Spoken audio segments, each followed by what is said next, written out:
You've probably heard it all before. Fasting is the best approach to weight loss. Fasting boosts your metabolism. Fasting is the best way to lose weight and is the cure for all of your health problems.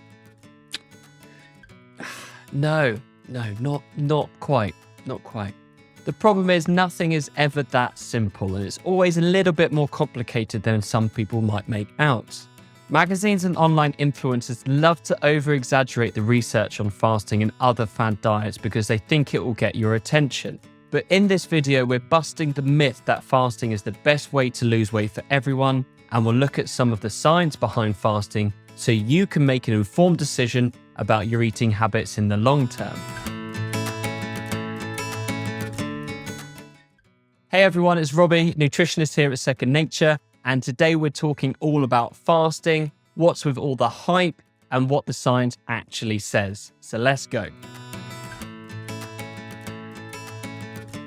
Fasting's been around for thousands of years. It's been traditionally practiced by religious and spiritual groups, and in the past decade or so, it's drawn attention from Western cultures as an effective tool to help people lose weight, prevent chronic disease like type 2 diabetes, and even improve gut health.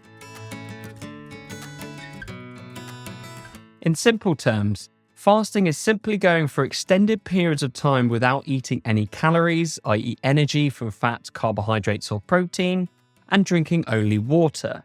It essentially moves your body from a fed state, where you're going through growth and energy storage, to a state of stored energy breakdown and cellular recycling.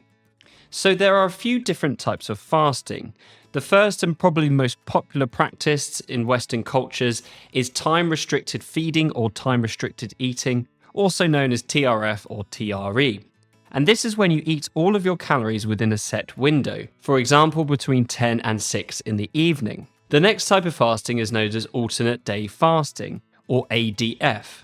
And as the name suggests, you eat every other day. So for example, you'd eat all of your meals on Monday, but then you'd fast for the whole of Tuesday, and then you'd eat again on Wednesday.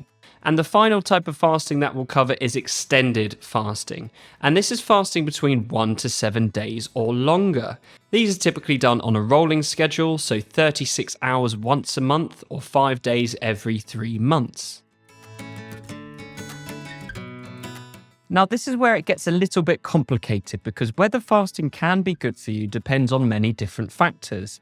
What your baseline health is at the time, what the quality of your diet looks like, what your BMI is at the time as well. So if you're overweight or obese and maybe you practice time-restricted feeding, it helps you eat less calories and you lose a bit of weight in the long term, then brilliant.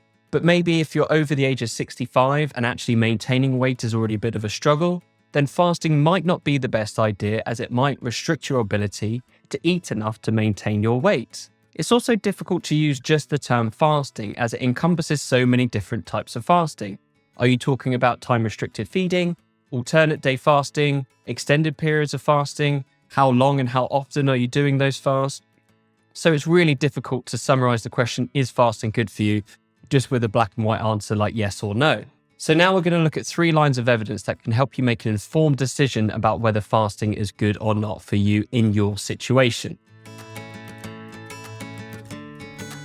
A lot of research on fasting is focused on weight loss and in particular, the effect of weight loss on people living with obesity. One of the first documented cases of extended fast was in 1973.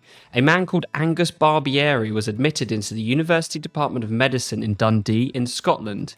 He weighed 207 kilograms, or 456 pounds, and was about to complete a 382-day fast. At the end of the fast, Angus's weight dropped by 125 kilograms from 207 kilograms to 82 kilograms, or 180 pounds, and he suffered no ill effects. The story of Angus Barbieri shows us that the body is highly resilient to stress like fasting, and that it can be an effective tool for weight loss of people living with obesity. No, this doesn't mean you have to fast to lose weight. It just means you can fast to lose weight if you want to, and if it's something that suits your personal lifestyle and preferences. There's plenty of ways to lose weight. As we've seen in research as well, Even crash diets can help people lose weight in the short term. There's people out there doing potato diets for weight loss. So just because something is effective for weight loss in a research setting, it doesn't mean it's applicable to everyone in the real world. There's also some potential downsides to fasting that we should discuss as well.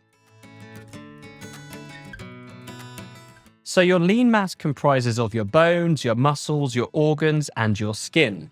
And what we don't want to see as we get older, particularly over the age of 40, 50, and 60, is a reduction in lean mass, because this is associated with age-related decline, particularly in conditions such as osteoporosis and risk of falls and fractures. One way we can measure whether you're losing lean mass during a fast is to measure what you're burning for energy. So we will typically be burning fat or carbohydrate, as your body doesn't tend to use protein for energy. However, it does seem to use a little bit. But what we know is the more protein you're burning, that's an indicator that your body is having to extract proteins out of your bones, your muscles, and potentially your organs and your skin to provide the body and the essential organs with energy.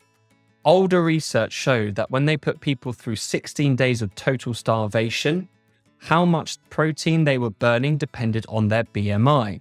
So people with a BMI of over 35 burnt around 10% of protein for energy. Compare this to people that had a BMI of 20 in the healthy weight range, and they were burning up to 30% of their energy from protein. Now, this is essentially suggesting that they were burning through their muscle and their lean mass and their vital tissues to provide energy for their organs during that fast. And if you're a healthy weight and you're starting to age, and it's important that you maintain your lean mass, this isn't a good thing. This has been demonstrated on recent studies on alternate daily fasting, or ADF. The first study looked at ADF and its effect on weight loss for people living with obesity, and they also looked at the levels of lean mass. And what they showed in the people living with obesity is that they were able to lose weight without losing any lean mass. Now, compare this to the study on lean males. What they found was that ADF actually led to them decreasing their lean mass, even if they didn't lose any weight. Now, what this suggests is that their bodies were actually breaking down protein from vital tissues to provide the body with energy, and it was actually storing more fat. So over the course of this ADF study on the lean males, their body composition actually changed. They lost lean mass, but they gained a little bit of fat. This isn't typically what we want to see to achieve optimum health in the long term. So the key points are, if you're overweight and obese and weight loss is your goal, fasting probably won't negatively impact your lean mass, and that's assuming you eat enough protein in your meals, of course.